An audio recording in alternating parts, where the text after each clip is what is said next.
Welcome to the Off the Road Again podcast. I'm Chris. I'm Ross. I'm Lynn. Welcome back, Lynn. Still our podcast about anything and everything off-road. We're always socially distanced. Ross and I still have never been in the same place. I think I'm going to reference you guys could be now. Like, you don't even have to wear a mask on an airplane anymore, you guys. It's a whole new world. Oh boy. That's touch. Ross was supposed to take a trip, but he's got some other things going on, so that's a touchy subject with him right now. Yeah. So we'll keep doing it socially distanced because my favorite part is we started the podcast and we were like, it's a video podcast, no one will know, and then I reference social distance every episode because it became a thing. Yep. All right. Well, people need a new topic.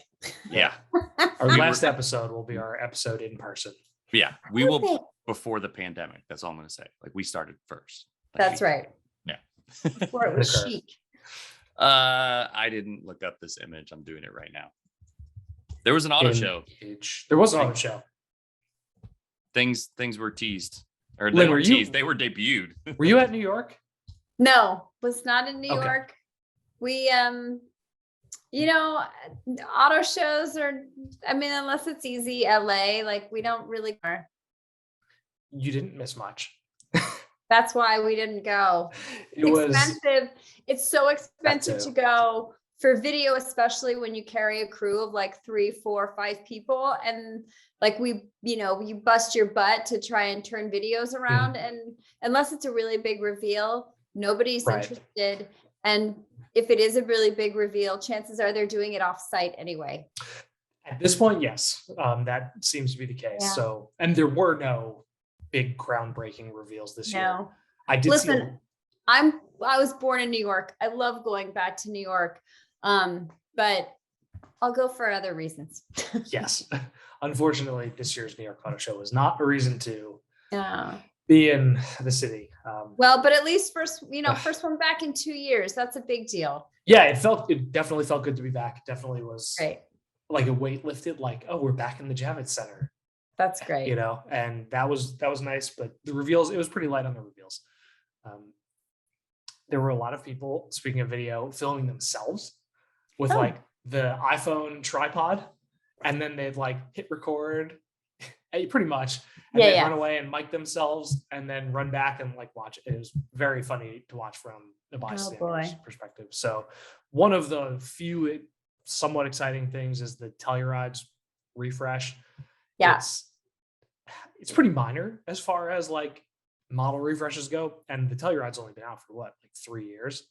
So it's 2019. I should know this. I just reviewed one. No, 2019. You're correct. So it gets. This is why I love Lynn. Yes. I don't have to Google anything. Lynn knows. Well, we named it our 2019 model of the year.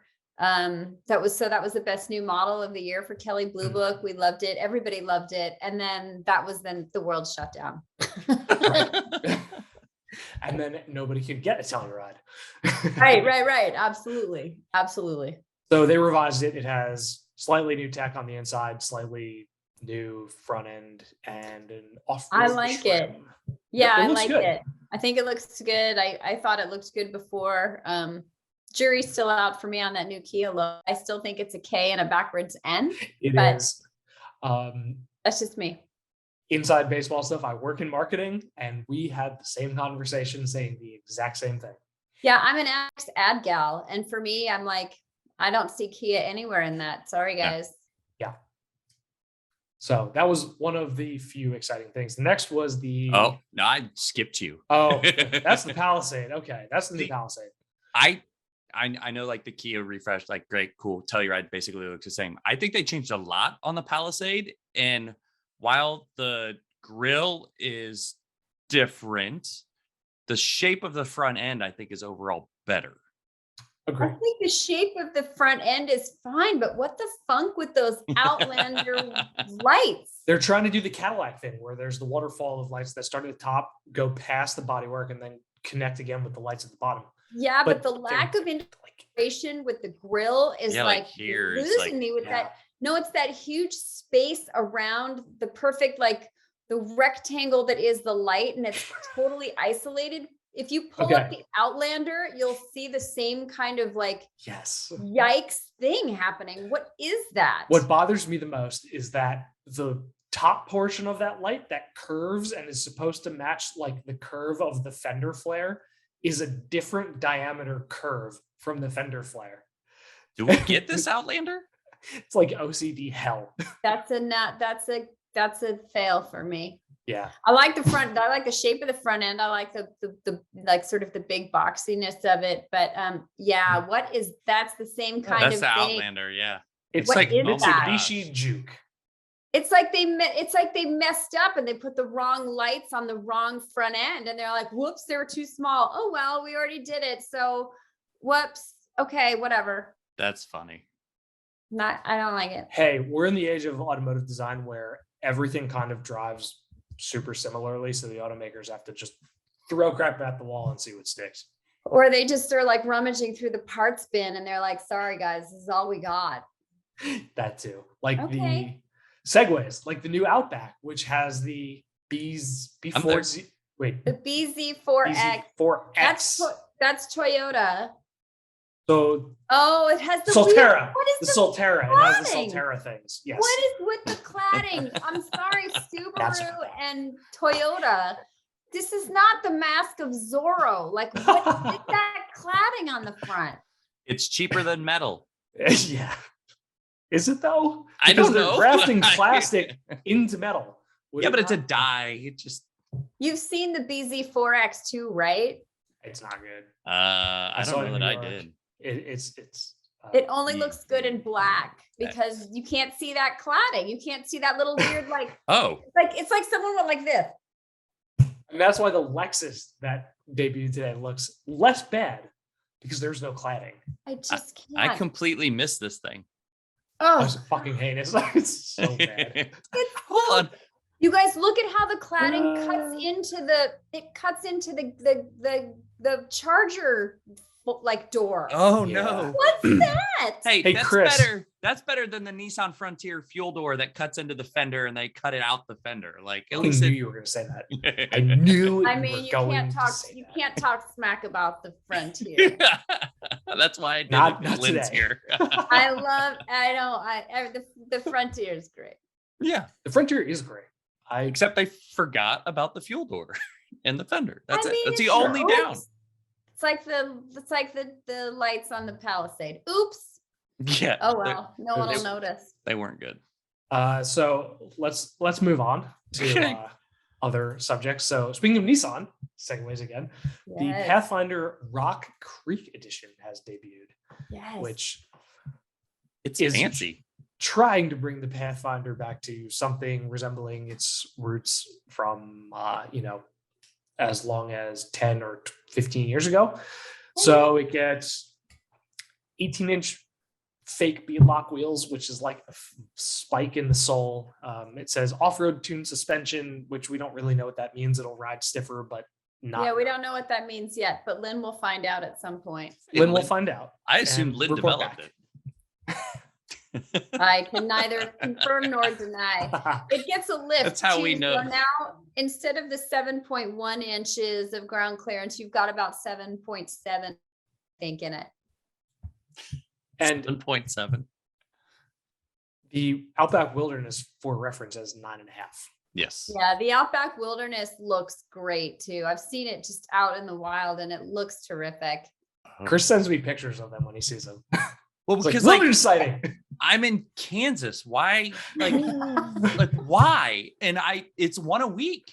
There's a little wilderness out there. Yeah. People want to feel wildernessy. No, they just bought a nice one, and it's good for mountain bikes. There you go. Yeah. We don't have enough snow here to really justify it. So I think the interesting thing about the Rock Creek, though, is that it's on Toyo AT3s, open country. That AT3s. honestly, when I heard that, it was very surprising to me because those are the tires I ride on the Montero. And those are the tires that I have on the GX. Those are tires that I have on the Sequoia. I just wanted to keep that going. Sorry. Excellent tires. Very decent tires. I know. I was very happy to hear that. I was too. I have severe concerns about the gas mileage penalty that the Rock Creek edition is going to suffer versus the normal versions, because those tires are heavy and fake beadlock wheels are heavy, and lifting a CUV, on a unibody is not going to be friendly for his gas mileage. I don't think anyone who purchases a Rock Creek is going to be concerned about the 2 or 3 MPGs that they lose. They want the look. They're going to get it. It'll be fine. I'm more concerned about it being like 5.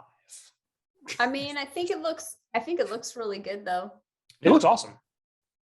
I saw it in person, and it if you see a Pathfinder on the street, the only way that you have like that presence feel around it is from the back, because it's got the high tail lights that go across, and this thing in person has a stance to it, Nice.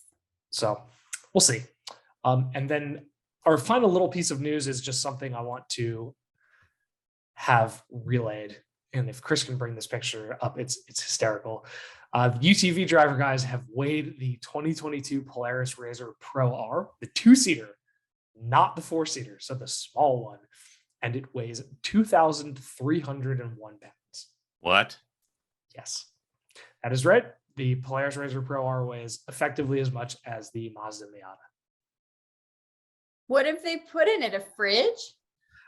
A 4-cylinder, 2-liter engine, and enormous. So a tires. bigger engine than the Miata. Isn't that a 1.6 or whatever? It's a 1.6 overseas. Here it's a 2. Okay. I should know this. I'm driving one, and tells you how often I'm in a Miata.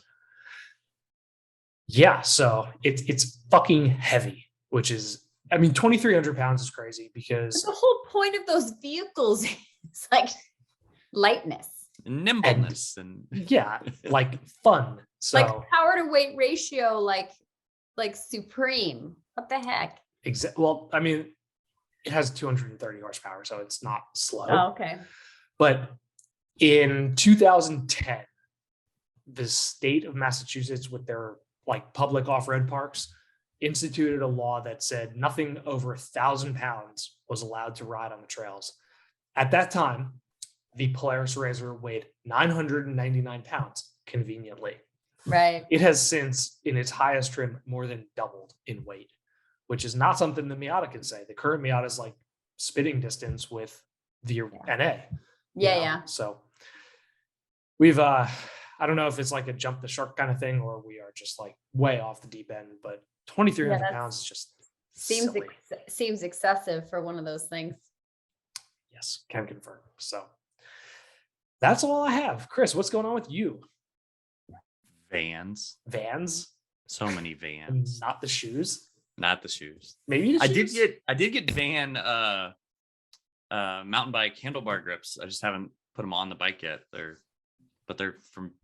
vans. You should start a website. You should start a website called Only Vans. That is amazing. It's like Bring a Trailer, but it's only for expedition vans. That's so good, Lynn. I'm sorry. You can keep that. You can use it.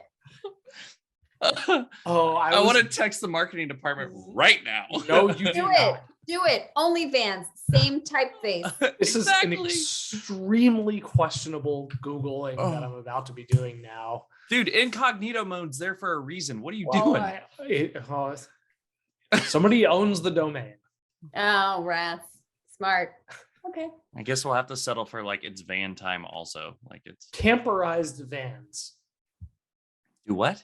It says camperized vans. I don't know what that means, but I clicked it and now now you're posed. I will talk on one thing about vans real fast, because that Hyundai what was it? Staria? Oh, the one that came out today. Oh, yeah. That has lay flat seats and stuff. That looks so cool. Yeah, it looks so cool if you're Lynn size. Everything's big enough for me. Right, but that is, I looked it up. I looked it up. The top of that awning, or the top of the pop top when it's lowered, is only 6'3" So that edge of that awning there is not, I can't stand under the awning. Dude, this is made for people in Korea, not you. Right, I know, but like the average American is also yeah, I know. I know I'm not I don't care about average Americans. Also, the average American man is 5'10" tall. Correct. Like, and that's Ross is normal size. Like, I'm not. But the Twitter thread that I got attached to was like, why don't more car companies do minivan campers? And that's the reason, like, people don't fit. Like, this is maybe 2 people max that get involved with one of these things. And how many people you want taking it? Yeah, I have to take 6. Okay, you're next level, like RV land. I'm like, not that far away from people. Average Americans 2.3 They're not kids. Your products, like, Chris. Right, but that you're making my point for me. They were like, why don't more companies do it? It's like, because there's not that many people that actually would use it. Chris, there's not that many people who have that many kids. You'd be surprised. Really? Yeah. They're crazy. There's got to be a Midwest. Come to the Midwest. Okay. Well, I mean, that vehicle, that's your retirement vehicle or your pre-kids vehicle, like your pre-kids adventure vehicle. Right. Yeah. So my pre-kid adventure vehicle would be Robbie DeGraff's Subaru, his 92X that has a cargo box. And like that was you can't, but you're not. You don't have money pre-kids. Like you're not the average bear, right? I know I'm not. You're like the guy who like would get all the things, but for like a normal, like a family, it's like, let's just the Grand Canyon. I mean, that's great. Oh yeah. The average family isn't trying to, spend the weekend in Fort Low. The average family is like, yeah. trying to drive through Yellowstone. But I get it. I mean, listen, volume, the whole volume thing and the whole like how many people are going to buy it thing is such an interesting, it's such an interesting like litmus test for me. The Toyota Supra is another perfect example. What Supra now is saying, oh guys, guess what? Like we're coming out with a manual, and it's like, look, no one bought it in the first place. You guys are jerks. Like you can't do that to your base customers. That's so to me, I just feel like there's like that whole like who's gonna buy this, how many people are gonna buy this, and how the auto companies like hedge their bets on that kind of stuff is really interesting to me. I don't know. Yeah. They obviously do tons of research and spend crap loads of money on it, but it doesn't make any sense when Toyota does Toyota things. Yeah. But yeah, I mean, I guess it's the same thing. They look at the numbers, they crunch them, and they go, yeah, no. Yeah, that was the one time I was in Dearborn and we had a lady talk to us and her title was just futurologist. I was like, is there a department? And she's like, no, it's just me. And I was like, for the entire Ford Motor Company. Does she have a crystal ball in her office? Yeah, right. There were so many like, That'd she did a awesome. Presentation and her presentation was full of like psychic themed like things. I was like, at least she's leaning into it. If I were that lady, my expense reports would be like psychic medium meetings and tarot readings and you got to go to the crystal lady too. This and that. That's really funny. Futurologist. I love it. That was her title. I feel like I could be one of those in my next life. Futurologist. Great business card. The opposite to them is a pasticist, right? I mean, like like the past is destined to repeat itself. I'm just gonna always look to me at what was. Right. Just like people buying bigger and less fuel efficient vehicles over and over again. Yeah. Like maybe we could have avoided that. But I don't know, the business card for the futurologist has to be a hologram. Right. So her title has adjusted because now it's chief futurist. No. Yeah. That's even better. She's a real person at Ford and she's amazing from what I can tell. So CFO, Chief Futurist Officer. She didn't get officer. She's just chief futurist. She's still C-level. That's amazing. It's great. Was that Dave last week that we were talking about the 3-letter abbreviations? Oh, yes. Yes. Where we ended up as in Richard Jokes adjacent. Yes. Chief futurologist. Except he didn't say Richard. He went. No. Hi, Dave. Anyway, Okay, Ross, what'd you see at New York? I saw the Bronco Raptor. Was it huge? Unbelievably enormous. And I was with Camille, who owns a Bronco. And he was taking me through the rundown of all the things wrong with the Bronco as a Bronco. And then just saying, and also look at these fucking fenders. Like, the fenders don't look any less egregious in person. You know, they're there. So they're there. Yeah, like it's overwhelmingly like RWD. There. Yeah. So I don't know. It looks good. I mean, is there a moment in design and engineering when more is just more? Yeah. Yeah. See, the thing is, like with Jeep, they paint the fender flares. You know, these are just whatever the material they stuck on. Mold them. Yeah. So that is not a Bronco Raptor. And that's what I was going to clarify for. We love Lauren. Yeah, it's Lauren Healy, and Funhaver has their own fender flares, and theirs aren't two different colors. It's the same color. Yeah, no. Shelby Hall, look up Shelby Hall, because Shelby just got some mods done to her Bronco, and I'm not as huge a fan of the fenders that she did. It's not as good. I like Lauren's. I think that looks great. Lauren was a great guest. We had such a great time with Lauren. Lauren, oh my God, he's like one of the nicest dudes, and he's really gracious. Like, he remembers you, or he at least says he remembers you, even if he really doesn't.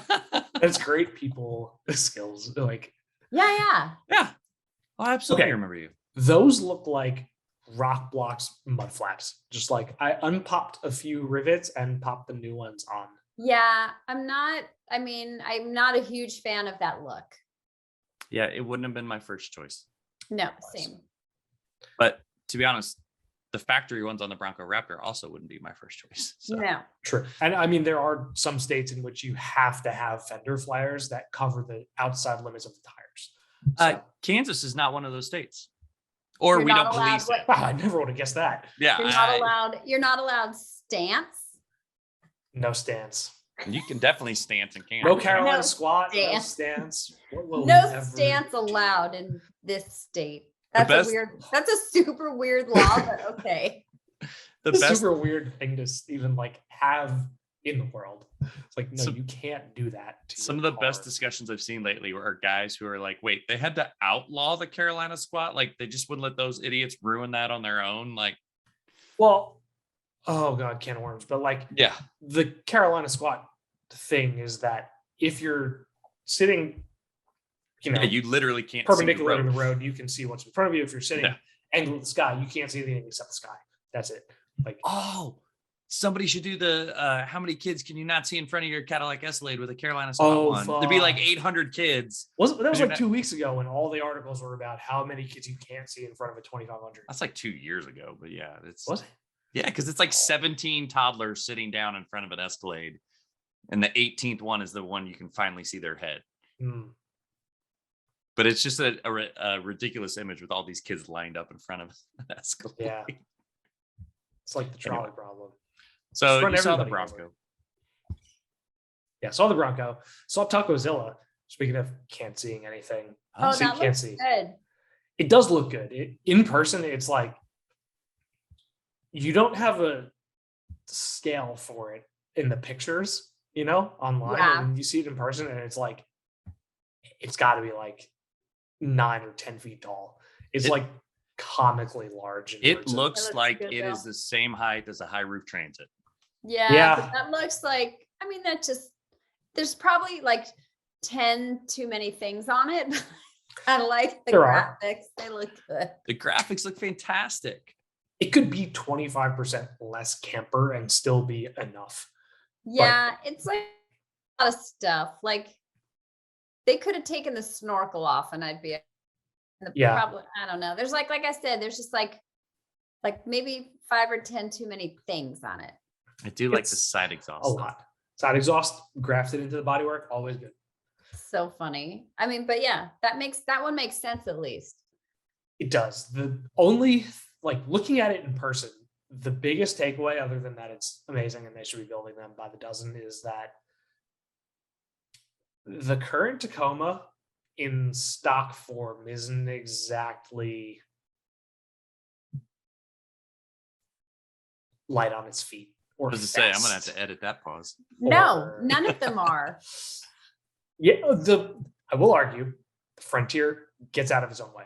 The Frontier is great because the Frontier is not like, well, we could go on. This is talk about a can of worms, but yeah, the Tacoma, whatever. The 3.5 sucks. The automatic transmission sucks, and this thing is basically just putting an aerodynamic wall in front of it. So, like, I don't know, mountains in Colorado, you're going to be doing. This is 45. Just for looks, though. No one's actually doing this. No, it was a SEMA build. It looks so cool. Yeah, it looks great. I mean, how fun, but this is fantasy land. I want to know how you know when you splatter something on the wall.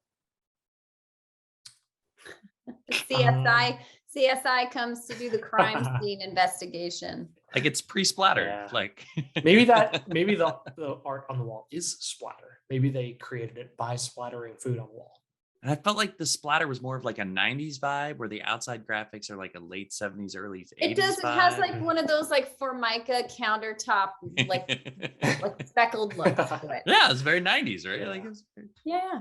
Yep. So anyway, the only other things worth even really mentioning from New York are the Wagoneer and Grand Wagoneer got more grand and Wagoneer-y. They're bigger now. You can get an extra. But not from the new. Okay, yeah, they're huge. They were huge to begin with, and more concerningly than the length of them was the weight. And did you see what is it? The Grand Wagoneer L or whatever? Yes. Is that the one? With like the Hurricane. Literally looks like a bus. It is. It looks like a school bus. It's ridiculous. Is it a spy shot or is this real? Did they? No, these are real. These were. No, it's real.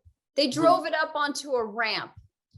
There were 2 of them parked on the floor in New York, and it is. So. Is it? Oh my gosh! I don't know. Found it. I'm not and never will claim to be like a car designer or artist or anything.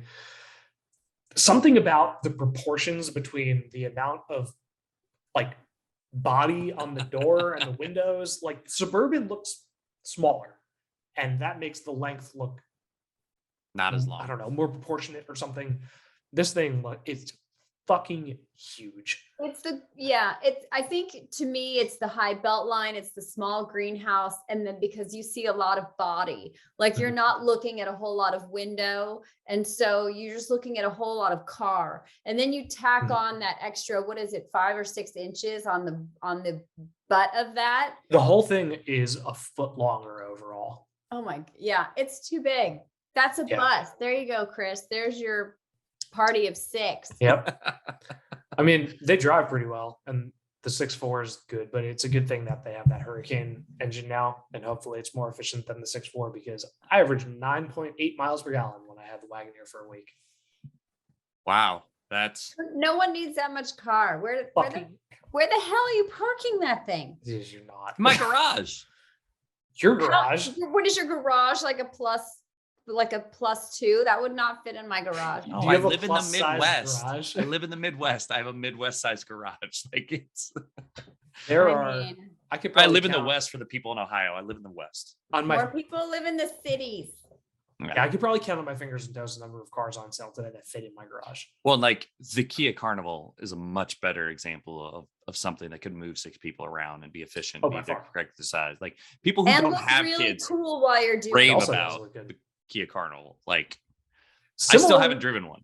Similar styling though, with like the belt line that rides just below the windows. Yeah, I can't wait. I can't wait for that fat. It's like, to me, it's like the floating roof line. Like I can't wait until the high belt line, the small greenhouse goes away. And it sucks.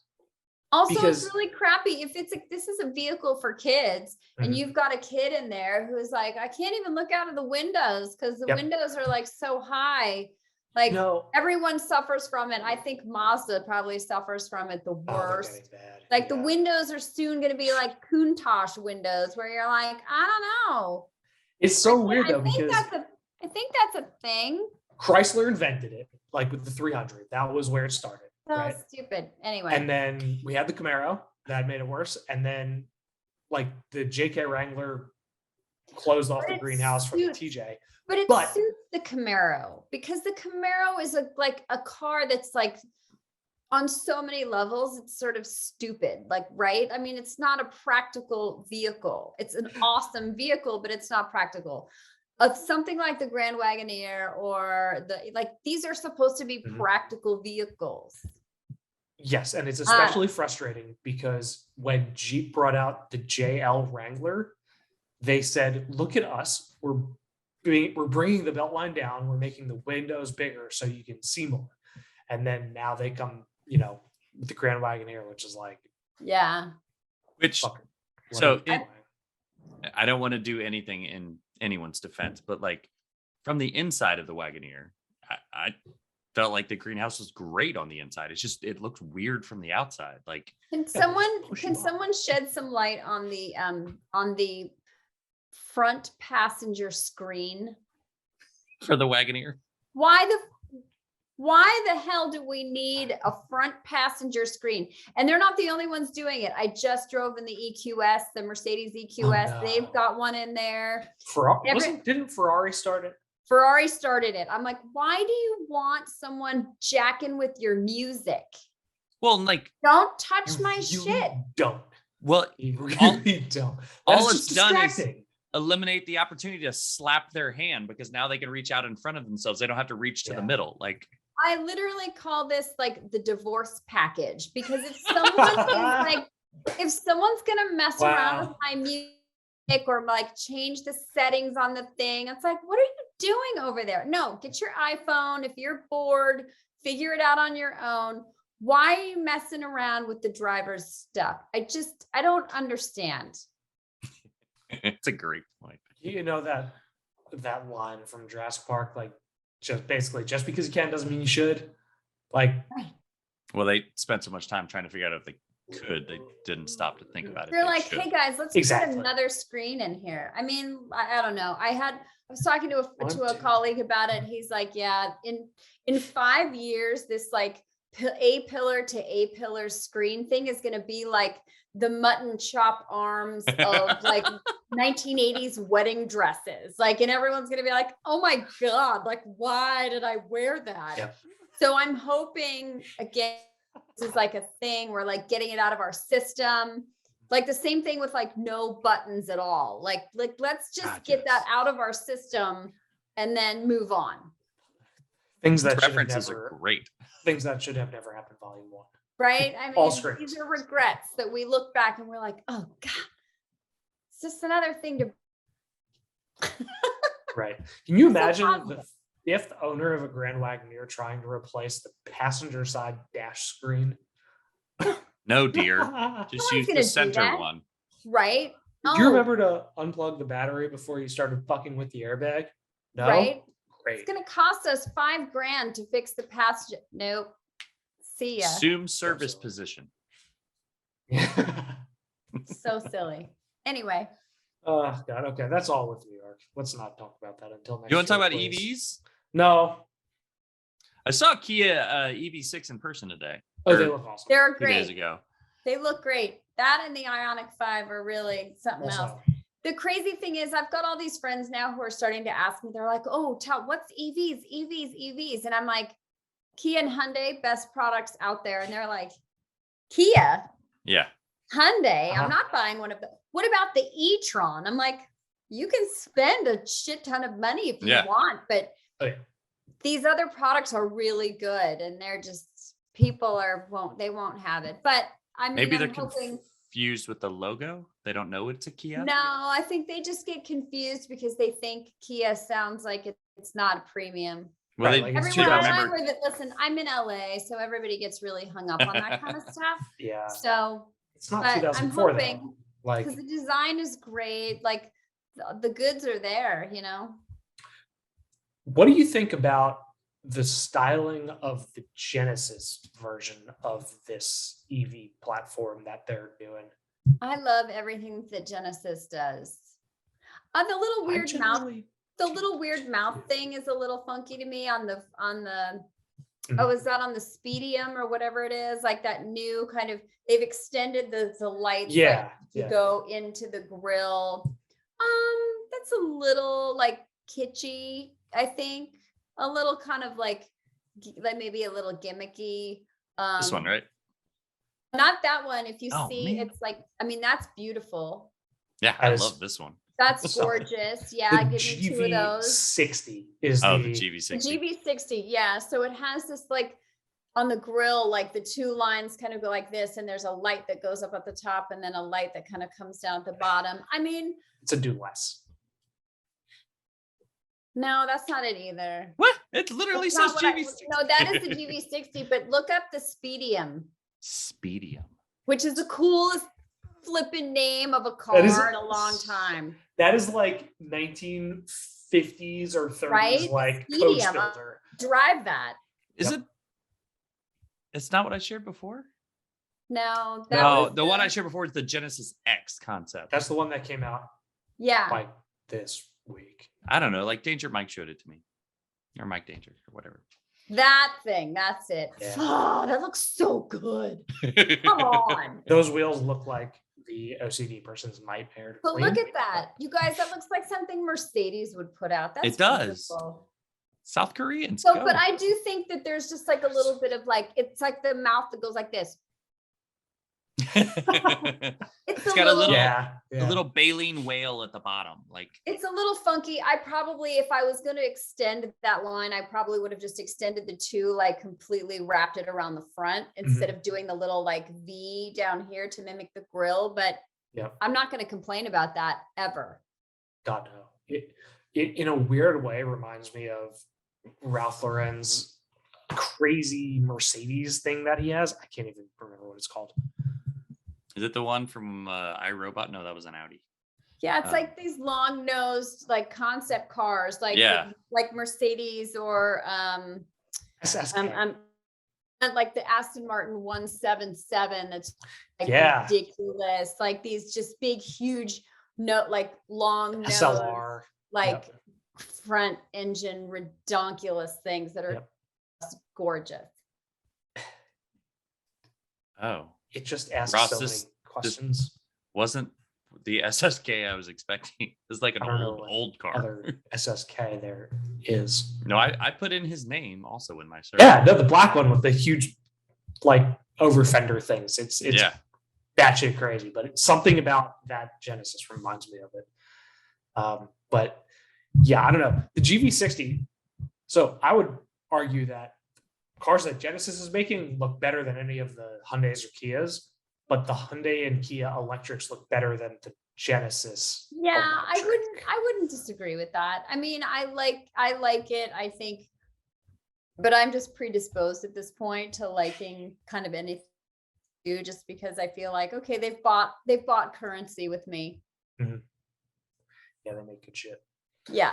Yeah, I'm not gonna lie, that X concept, that like if that was an actual car, like what's up? Here's my money. Like I would, if I had the money, I'd buy that. Like, I'd buy that over an e-tron. I'd buy, or the e-tron GT.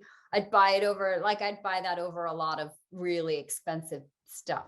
So that makes more of a statement than like an S-Class coupe, Yeah. Absolutely. It's like the Cruella DeVille mobile. It's badass. I didn't see that reference coming from you, Ross. I just didn't see. I'm just preparing myself, Chris. Just preparing. Okay. Anyways, let's skip my shenanigans and we can touch on them next time. Okay. So let's go to more interesting things. So Lyn has been up to quite a lot. It's been a busy time. Well, since you've been on the show, I'm fairly certain you've been to Dirtfish, you've been to Saudi Arabia. You did a Rebelle since we've last talked. Where do you want to start? Let's talk about Saudi Arabia. That's where I want to start. Okay, great. Tell us everything, please. Yeah. So like 3 weeks before the alleged event was supposed to happen, we got a call and from Emily Miller, who is she obviously, that's me with camels, you guys. Camels are like cows in Saudi. You just see them everywhere. They smell as bad? Yes. Yeah. No, I don't know. I didn't get close enough because I think they spit. And I was like, I'm not even going to try that. Also, hard no. But yeah, so we were asked, like the government of Saudi, as well as these guys, this guy, you know, Hassan Jameel, who is like a billionaire and owns, like, they basically own his company, Abdul Latif Jameel. They basically own Toyota distribution in Saudi Arabia.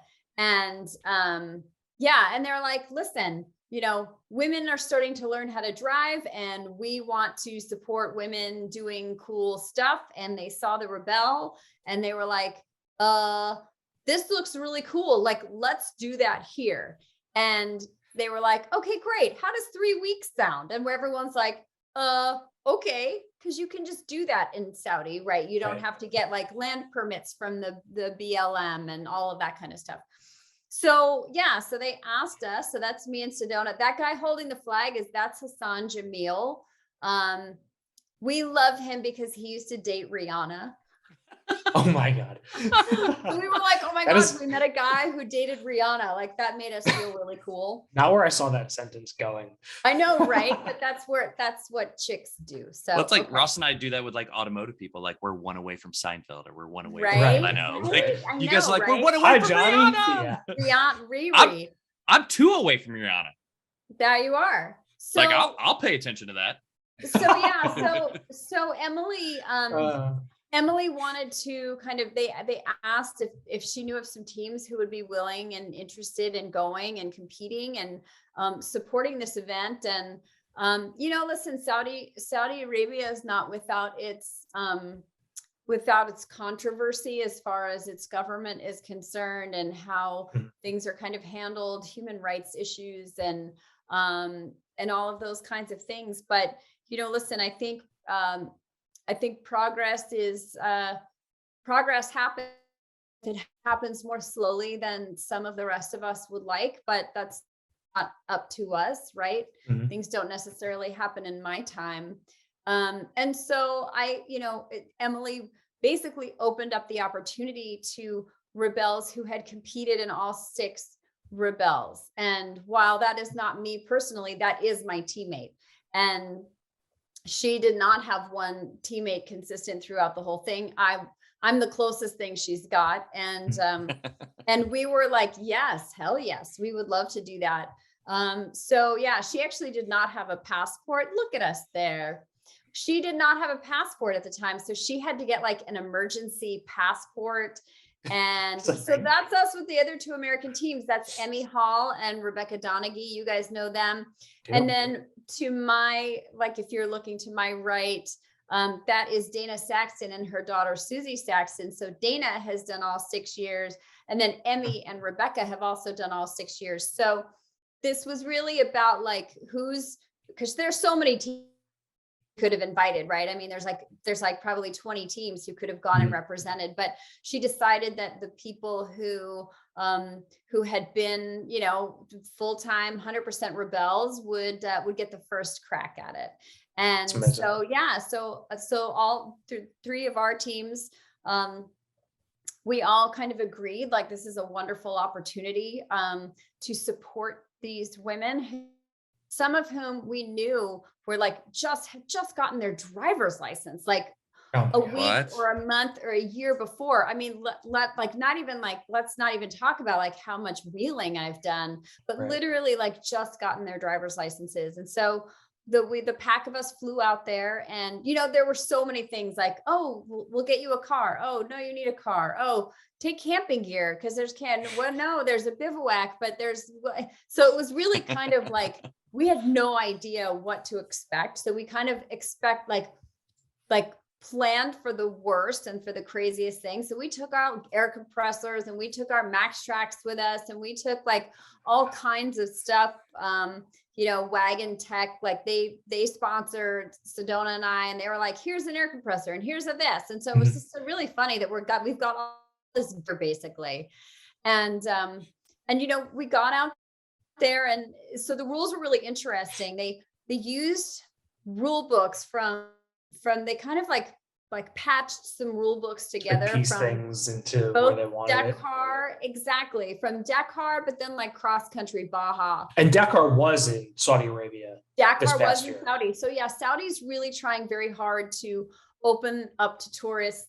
Motorsports are becoming very, very important. Obviously, Formula One was in Jeddah, like just after we left, which I was so bummed that we missed that. I was like, we should have stayed another week and gone to. Yes, but also there was, I mean, a bombing of a bomb oil field at an oil refinery, like 10 miles away. Yeah. Again, that's part of that like controversy. They're still in a war with Yemen, right? I mean, so like if you go on to the government, to the US government, like list of places not to go, like is on that list. But I talked to someone who I have a friend in the State Department, and I talked to him about it. And he's like, don't go to Yemen, don't go to the Yemen border, but you're fine. Like, and truly, and we had friends, I don't know if you've had the Dusk to Glory guys on your show. Yeah, multiple times. Ashley Giordano. They're scheduled again. They're scheduled for a week from right now. Yeah. They'll tell you the same thing then, because they just spent a lot of time in Saudi after the Dakar, and they were like, the people there are just lovely and fabulous. And we experienced the same thing. I mean, we had a couple of days before the rally started, and we spent them in Heil, which Heil is like a who knows. Oh, this is Sedona's awesome little story about it. I might have missed it. So I just found it. I just found it on Hooniverse, and I was like, "Oh my gosh, I got to see that!" Holy cow! It was on the homepage of the site you write for. She wrote a great story about it, and she kind of wrote it because it's like this was a rental car, and it's like, okay, like let's rent a car and rally it in Saudi. So the rules were kind of weird because it was mostly Dakar rules, but they took speed out of it so that you could use a regular vehicle, right? So instead of having a roll cage and it being a race car, they wanted to open it up to more women, to make it more accessible. So then they added some time, speed, distance challenges to kind of make it a little bit more challenging. And I mean, we were in this car that we were in was a Toyota Fortuner, which I had never even heard of that. I was like, what the fuck is that? Like, that's the world version of the Highlander. Yeah. So it's way cooler looking than a Highlander as far as I'm concerned. I thought it was body on Highlander. It's kind of a Highlander, but it's on a Hilux chassis. So your body on frame here, you're not unibody. I feel like if you lifted this like an inch and you put some like stick tires on it, it would look great. Like I thought this was really impressive. So we thought we were getting the V6. We didn't. They slapped us with a 4-cylinder that has that old Toyota 5-speed automatic. Oh no. And I was like, this thing is a pig. Like, this thing is so bad. And we're driving in the dunes in Saudi. Like, oh, gears? Shit. You want a different gear? And we were on, we were just on the regular tires. We didn't have tires. It was a rental car. We had a spare, and that was it. With Rebelle, you've done, I mean, dunes and all the terrains in between out there, but there were also, if I remember correctly, a few like stretches of tarmac in which you had to get from point to point there's transit. Always transit. There are always transits in these events, because you're kind of doing some days you're doing an out and back, and you'll like camp in the same spot, but then you transit, and because you're kind of going down the road of the whole course.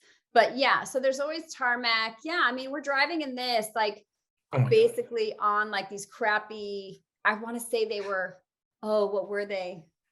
Like Triangle brand tires or something. They were bad. They were they were not good. Anyway, but you know what?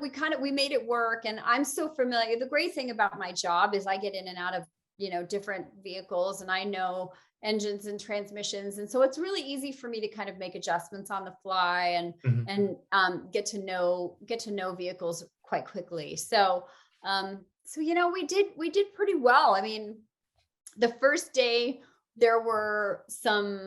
we had some issues with the rule book as far as like penalties and like time, because they just didn't really explain things all that well. So we got a few penalties just for like showing up a little bit early to a time control. TSD stuff coming in. Yeah. Well, this wasn't even a TSD. This was like driving to get to the off-road part of the thing. It was just weird. Yeah. it was new and we didn't know about it. But after that, like we figured it all out. And after that, I mean, there were no penalties and we were great. We won the third stage, which was fantastic. We were really, really proud of that. And we came in 5th overall. We were the first American team. We placed first among the American teams. And it was an incredible event. I mean, some of the women that we met, oh, look at those. Back on screen again. Yeah, I felt it that time. I felt the disturbance in the force. I was trying to get the results. That's so funny. So we, we met some incredible women who, I think a lot of people said like, oh, this is just a publicity stunt, or they're just doing this for optics. And I'm like, you know what? I don't care, because they've opened up Pandora's box. And here's the thing. Once you open up that box, you can't stuff all of that stuff back in there. And these women are like, we're ready to do this. We've been ready for the last however many years. And they've got a taste of it now. And they're just like, more, bring it. Yep. I met one team. She drives a Jeep. The driver drives a Jeep. And she's like, I'm in a Jeep club. And we have 50 members who are in there. And we all do our like Jeep waves. And I'm just like, yeah, like bring it on. That's awesome.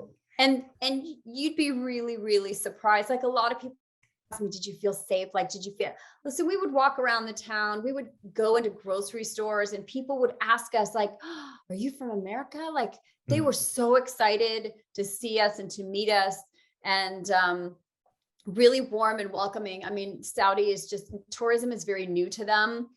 So it's a little bit of like a novelty, and these people are just like inviting us to their home for, oh, you must come and please, like, oh, what, where can we show you around? Like, I mean, they're just these love this people. Like just perpetuates the idea of like person is smart, people are stupid. People are not their governments. Exactly. People are not their governments. And I think for the most part, people are just good. Yeah. They're doing their best. They are good. And I think so many things become misconstrued and become twisted around. And when you go to actually meet people, like it's a whole different, and you're just like, whoa, like this is a whole different thing that I didn't expect. It was a wonderful experience. I have never, ever been more proud. I get choked up even when I just talk about it. The fact that I got to represent the United States in an event like this, in a place like Saudi, meant so much to me. I love my country. I love how fortunate I am that I get to live here, and to be able to represent the United States was a very, very proud moment for me. It's amazing. It really is. It was very, very cool. We've had plenty of big waves of positive change and social change in America, and now seeing people here help make that happen elsewhere is it's the best. Yeah, it's really the best. Yeah. So it's a snowball effect. That was very. Yeah, snowball effect is an ironic thing to say about a place that's mostly desert, but but like I said, change is so interesting because it's a slow moving glacier, but we get there eventually, and we may not see things in our lifetimes, and that's okay, because we're all getting to the same place eventually. Yeah, you helped put the flag in the ground. That's and that was really special. I mean, that was really the first all women's motorsports event in Saudi. I mean, it's wild. It was a big deal. It was really cool. Yeah, it's Chris, go ahead. I was gonna pivot. It's not as good. I was gonna ask, like, what was the 300 series like? Did you get to poke around it at all? Oh, in this?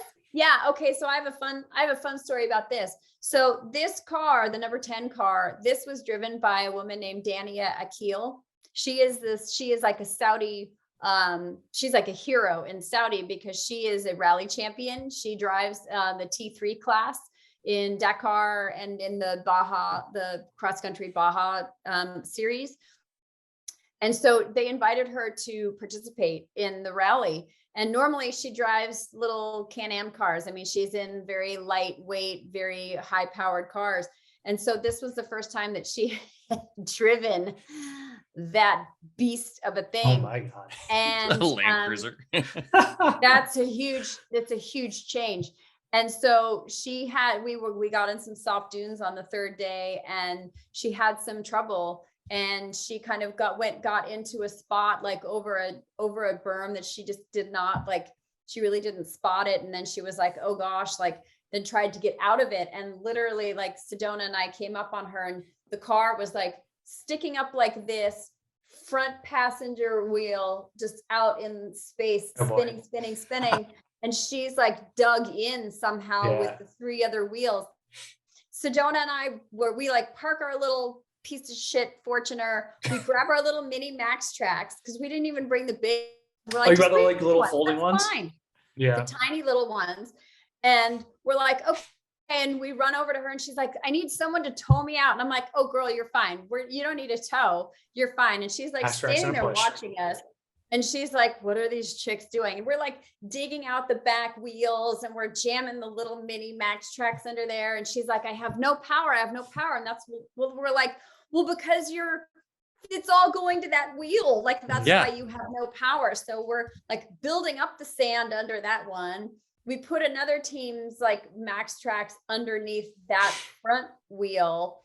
So all of a sudden now she's got power. And I was just like, okay, now here's what you do. You don't saw the steering wheel, just go straight back, like period, go straight back. So she does. She ends up burying one of our Max Tracks in the sand. I mean, it's gone. It's like halfway to China down there. And so she backs up and now she's like, oh shit. She's like, now what do I do? And there was this tiny other little berm that had like kind of there's a lot of barbed wire fences that are no longer fences there, but I'm like, okay, I'm like, you just drive right up here, you just gun it and you bomb over this little thing. And she was like, okay. And she did that. And we ended up getting her out of there. And she was just like, I can't believe you guys stopped and did that and helped me. And I'm like, that's what we do. Like, that's how we rally, girl. Like, and it was so neat because it was such a surprise to her.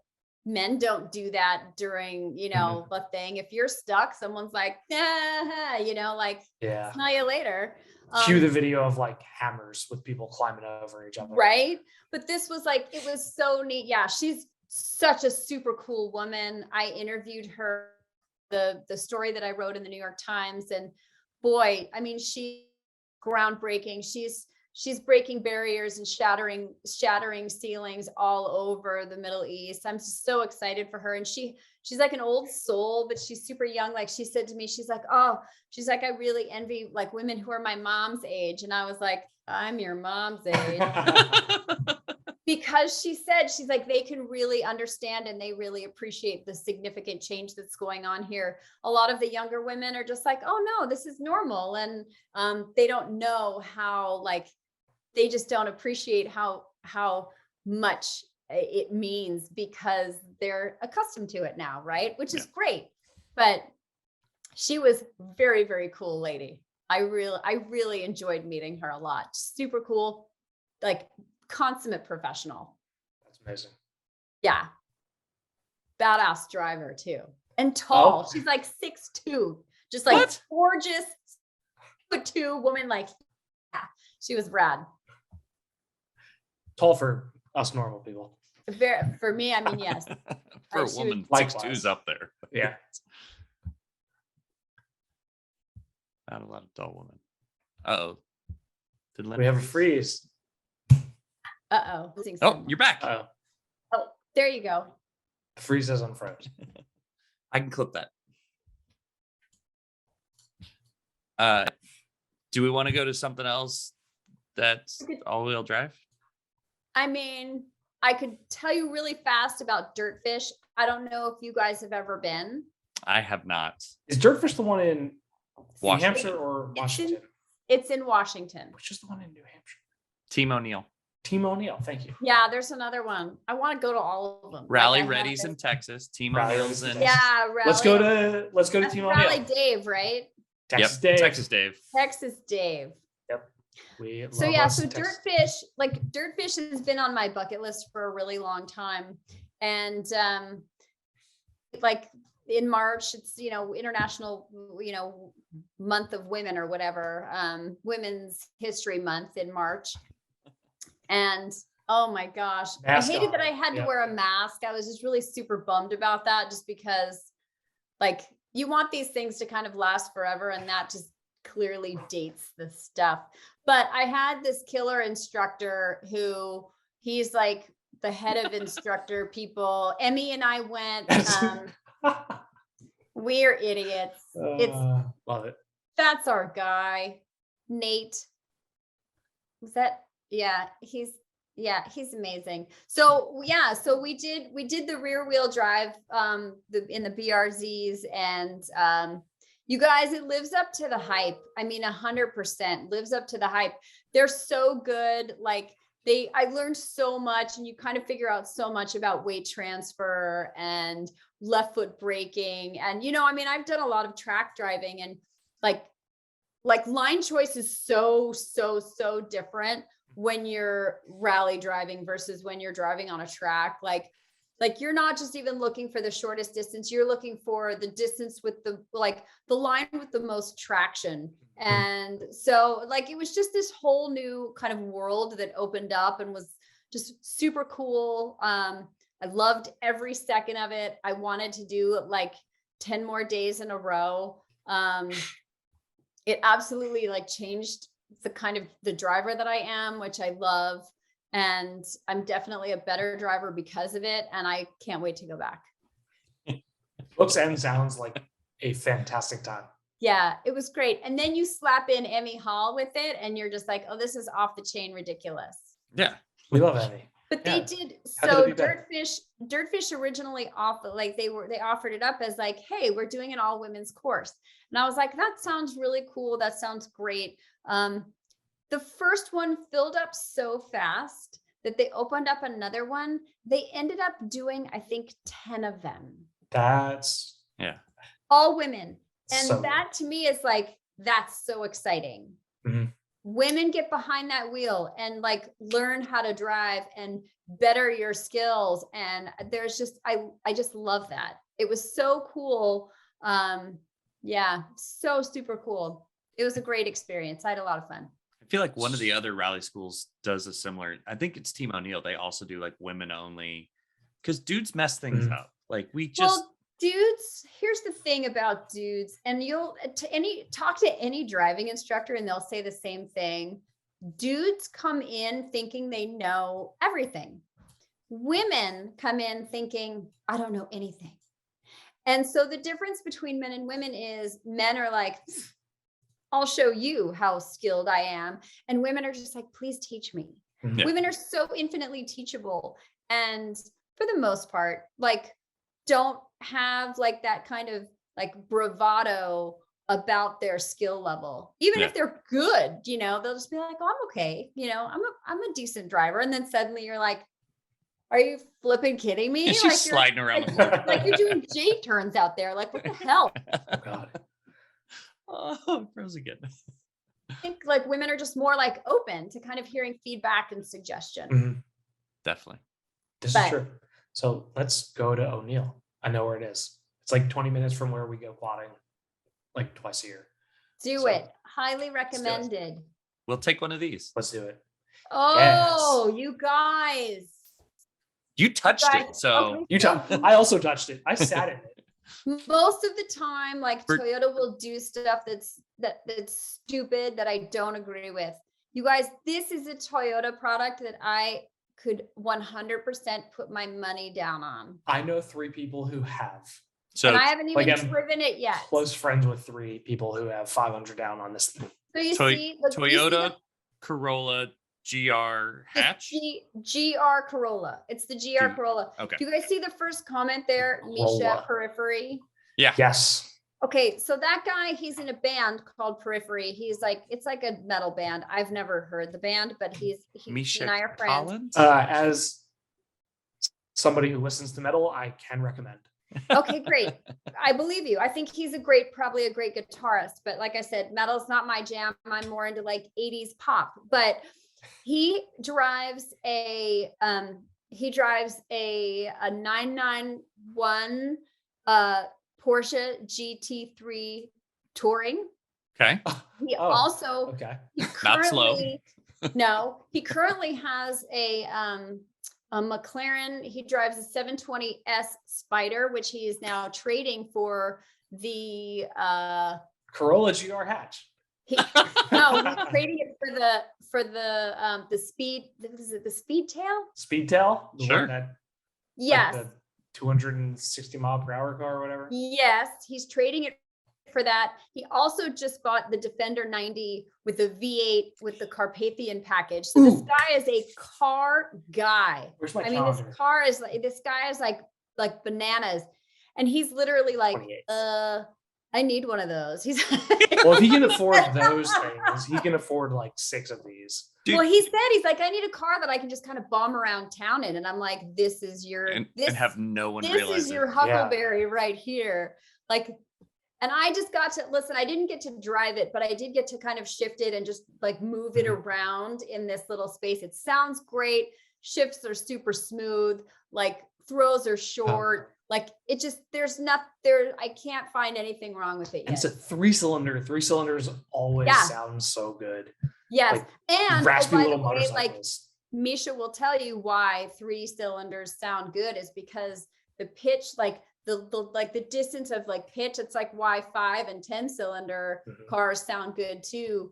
He went through this whole thing and I'm like, I don't know, that sounds good. But he literally like, he said all the stuff, but it was great. And so like I said, I've yet to find anything wrong with this. And this is the circuit edition. So the circuit edition has like the extra like doodads. It's got like that rear spoiler. It's got the bulge on the front hood with the little, the extra air intakes. Yep. And I mean, listen, if money was no object, here, take it. Take my money. Yep, definitely. And by the way, Supra, it comes only as a manual. Right. Which now we know. Oh. And Toyota was very keen with their social media advertising this past week. Yeah. What was the phrase? What was it? It was it "We're not done yet" or something like that?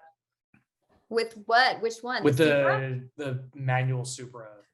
Listen, they've screwed their early adopters so badly. First with the under V6, and now with this, I'm like, you guys, that's lame. They did it all backwards with Supra. Totally, they totally did it backwards. They screwed it up, and why? Because they're chasing Nissan because of the Z. That is shame. I can't. I just so lame, and I'm really mad at them. They need a chief future officer. It doesn't take a crystal ball. It doesn't. I'm really just primitive Googling is saying that 80% of BRZ and GR86 purchases are manual. 80%. WRX is higher than that. WRX take rate on the manual is like 95% or 85%. It's ridiculous. It's not a good stick. Just throwing that out there. Which one? The manual WRX. It's the new one? Yeah. Dude, I loved it. What? Highly disagree with you. This is one of the most divisive cars in the last I mean, because people don't like how it looks. I'm fine with how it looks. I loved how it drove. I actually drove the Civic SI with the manual, like not too not too soon. Jeff told us was excellent. It's excellent. I like the WRX better. I felt like I could go very, very fast in the WRX with you could. Almost no driving consequence, but I didn't get any anything back from it. Okay, fair enough, but fuck, I loved it. I literally asked Dominic, I'm like, how do I get my hands on a long-term one of these? I saw Dominic on last Wednesday, actually. Nice.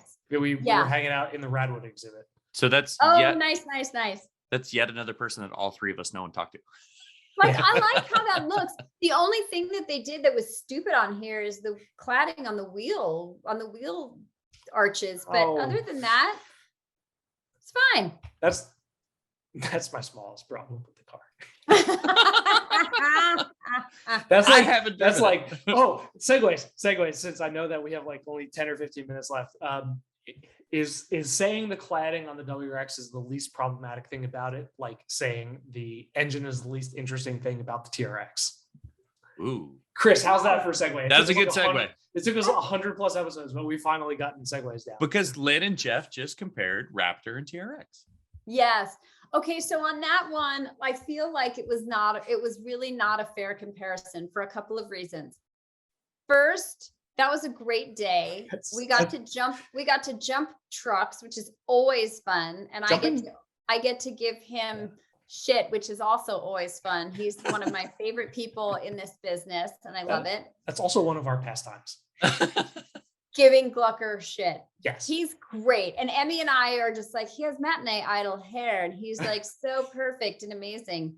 But no, okay. So here's, in my opinion, it was not a really, it was not a level playing field. So I did the Raptor drive.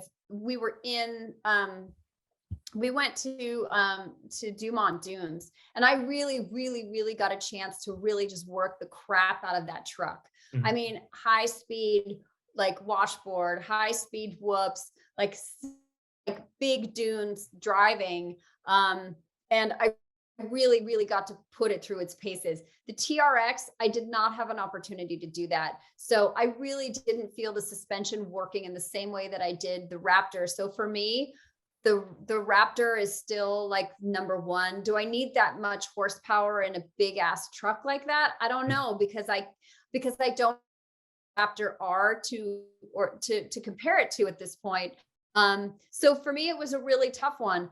If I had to pick, I would right now, as it stood, pick the Raptor just because I have more information on it. Mm-hmm. Which is probably completely opposite to what, I think Johnny Lieberman would probably come in here and slap my face and be like, you're wrong, and then walk away. Yeah. But he's also been able to drive it under different conditions than I have. I don't want to pick one of the two of them without having them on level playing field, which means waiting for the V8 and getting them both like in those crazy, like circumstances. Yeah. I mean, Johnny would come in and say you're all wrong by Rivian, but it's not perfectly apples to apples. But he loves the TRX. He absolutely loves the TRX. I think he has had a long-term one for quite a while, and the TRX was their follow vehicle when they did that, awesome trip. Drive a Palooza with the Rivian. Yeah. So he's really, I mean, he's a huge fan of the TRX, and I know that like the geometry of it is great, and the suspension is very specifically designed and tuned for that vehicle. But like I said, I have not been able to really get it in a spot where I feel comfortable like testing it to its fullest. You have to have an extremely specific set of circumstances in which you can.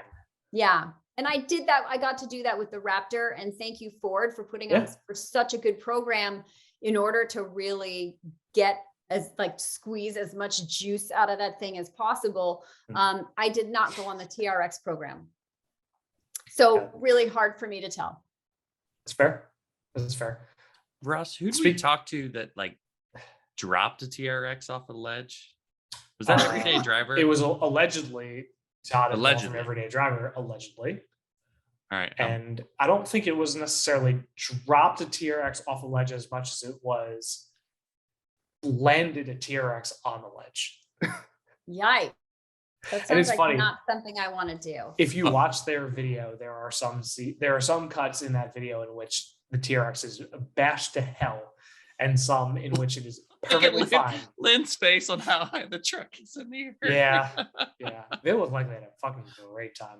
Shoot. But notice all the pictures are from the back, except the ones from front are a fall. That's pretty. There's some damage there. They land darted. What did they do? Oh, they did. Okay. I mean, sure, why not? So, speaking of unnecessarily enormous and overpowered vehicles, the GMC Hummer EV. Oh my God. Okay. We just need like a whole show for that. I'm gonna sneeze. You can do that. You're welcome. Gesundheit? Hang on. That's the response that the GMC Hummer EV. No. It's we're done. We're not sneezing. Okay, so the GMC Hummer, they call it a super truck. Did you go on the drive? Nope. No.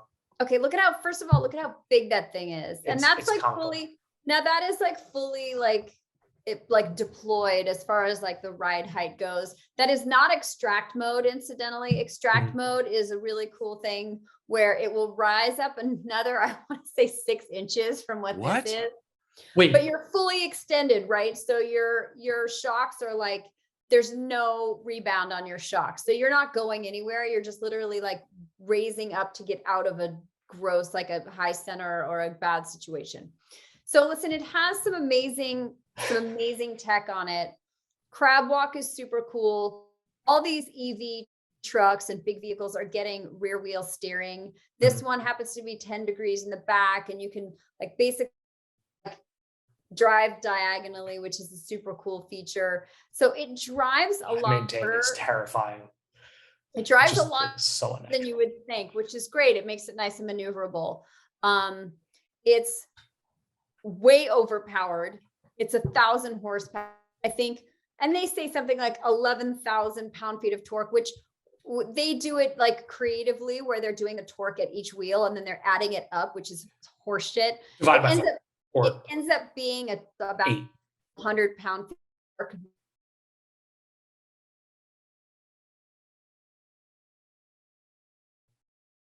Come back, please.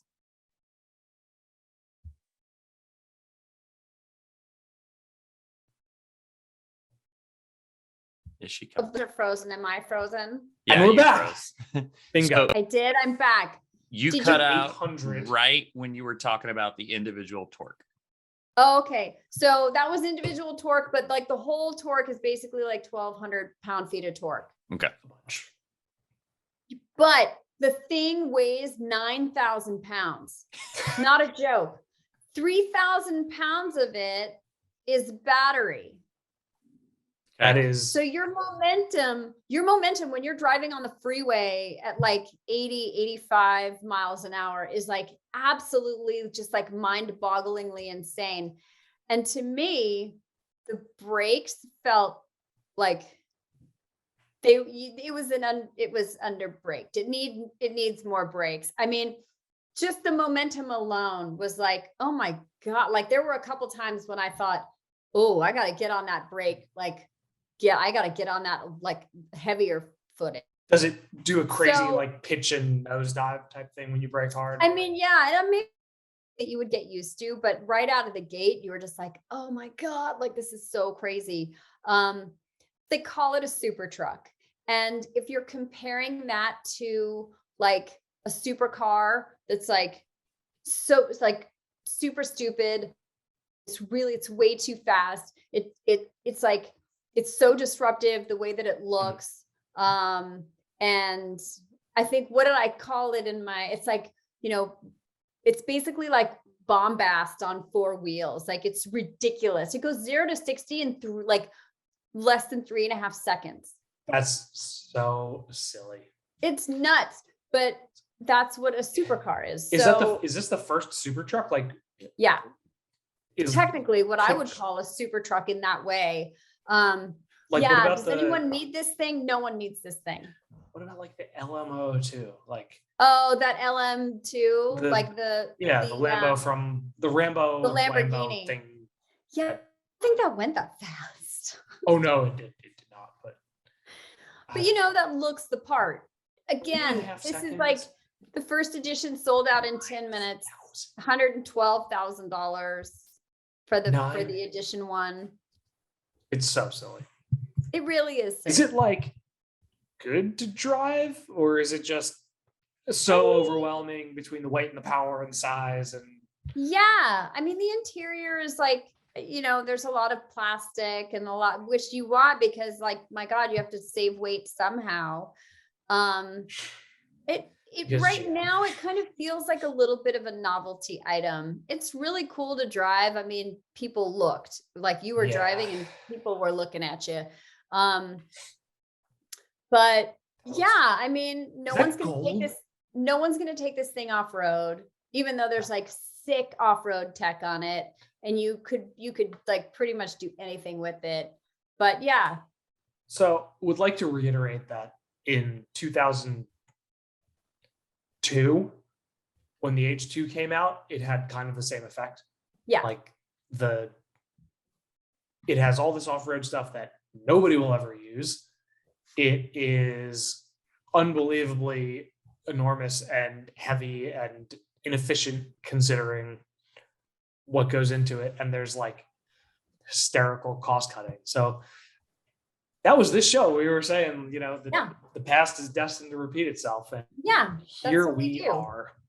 Here we are now in the electric vehicle space.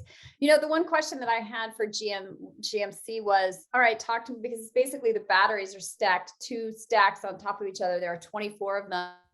So that is their Ultium platform, which will underpin all of EVs, Cadillac, everything else. And so sports cars included. Oh, right. A lot of their vehicles will only get 1 layer of the battery. And even some of the lesser powered Hummers will get just 1 level of the batteries. This one gets 2. And there are like 24 individual cells in this basically skateboard that they make, this platform. And I asked from GM, I'm like, okay, so talk to me about when one of the battery cells goes, how do you get to it? And he's like, you don't. I'm like, okay.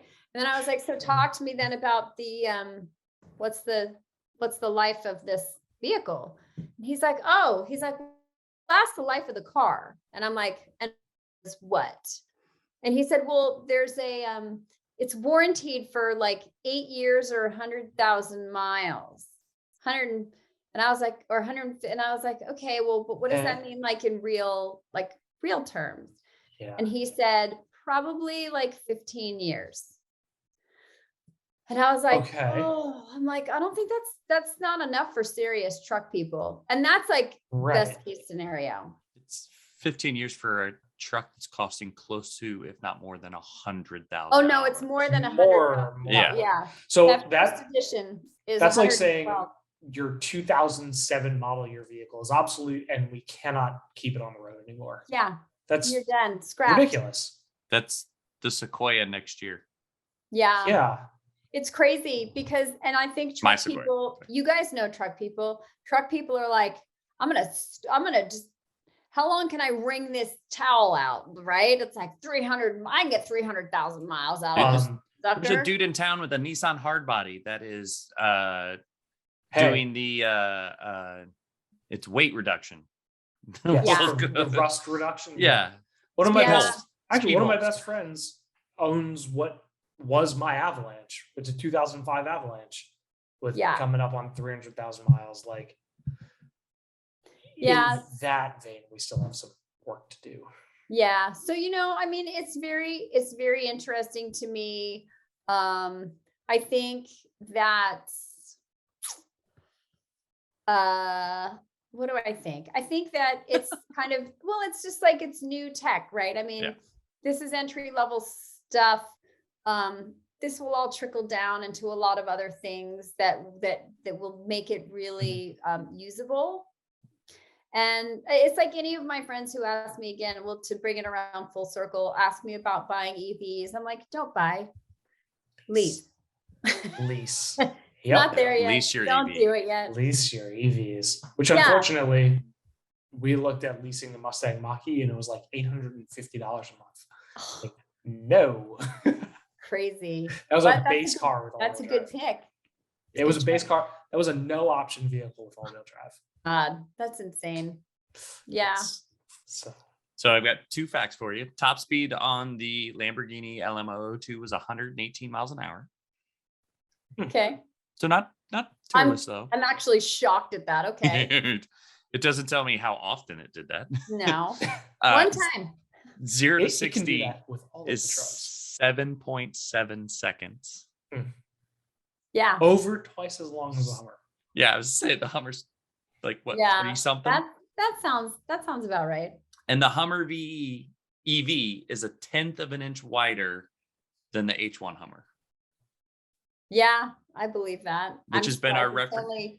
I'm surprised it's only that not much bigger. Well, it's been our reference point lately because the TRX is like 1.2 inches wider than the H1 Hummer. So massive. These things are huge. It's crazy. So, Lynn, I know you had a deadline. Do you have like a hard stop? Do you have more time or? I do have to split. Okay. Yes. Before we open another can of worms on. There's so many cans Suzuki of worms. I love Datsun, talking to you guys. We'll go on forever. You'll just have to have me on the show again. We will.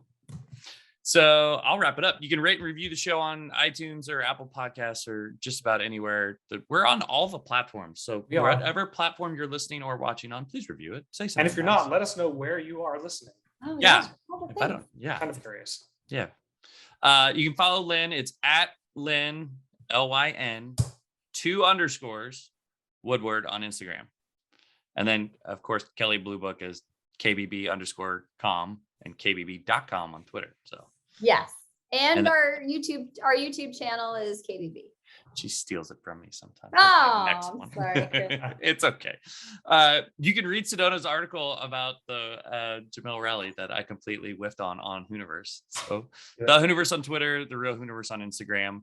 Follow Ross, no, not like the one from Friends. I'm at Overlanding Dad, and you can read what we write on Hooniverse, UTV driver, ATV writer, everyday driver, and U.S. News and World Report. Just, places. All the places. All the places. I actually had a few people at the auto show look at my tag and be like, so what's the story here? I was like, listen. Was it just a list? Is it? Yeah, because it asks for credentials and you type them in thinking that they're going to just like pick one. And then they just spit all of them out on the card. Did you also include the name of the podcast in your list? I did. So next year, I'm putting in something in that list of things that's a joke, and we're going to see if anybody notices. Oh my gosh, that's like the Van Halen Brown M&M clause in the rider. 100%. Yeah. Sweet. Thank you so much, Lyn. Thanks, Lyn. You guys, it's always a pleasure. Thank you for having me. And we'll talk again real soon. We definitely will. Deal.